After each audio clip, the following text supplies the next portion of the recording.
বাথরুমে উলঙ্গ হয়ে গোসল করা যাবে কি?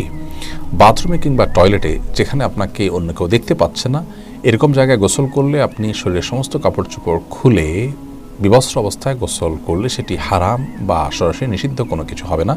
আমাদের মনে রাখতে হবে যে একটা সময় পৃথিবীতে মানুষের বেশিরভাগ মানুষেরই অনেক বেশি কাপড় চোপড় থাকতো না, অনেকেরই একজোড়া কাপড় থাকতো যেটা দিয়ে তিনি তার জীবন পার করে দিতেন। আজকাল আলহামদুলিল্লাহ আমাদের অনেক কাপড় চোপড় রয়েছে। তো যার সামর্থ্য আছে এরকম অবস্থায় তিনি সকল কাপড় চোপড় খুলে গোসল করাটা তার জন্য অনুত্তম। একজন সাহাবী নবী আকরাম সাল্লাল্লাহু আলাইহি ওয়াসাল্লামকে এই ধরনের একটি প্রশ্ন করেছিলেন। তিনি তখন তার জবাবে বলেছিলেন যে লাল্লাহু আহাক্কু আন ইউস্তাহিয়া মিনহু, কেউ একাকী আছেন, নির্জনে আছেন, তাকে কেউই দেখছে না, এমত অবস্থায় তিনি সকল কাপড় চোপড় খুলে ফেলবেন। এ বিষয়টি অনুত্তম, কারণ আল্লাহ তাআলা তাকে দেখছেন, আল্লাহর প্রতি তার লাজ লজ্জা থাকা উচিত অন্তত। আর এটি নানান দিক থেকে আমাদের জন্য ক্ষতিকর বটে, মানুষের স্বাভাবিক লজ্জা এটাও কমে যায়। এজন্য একান্ত প্রয়োজন না হলে বাথরুমে উলঙ্গ হয়ে গোসল না করাটা উত্তম।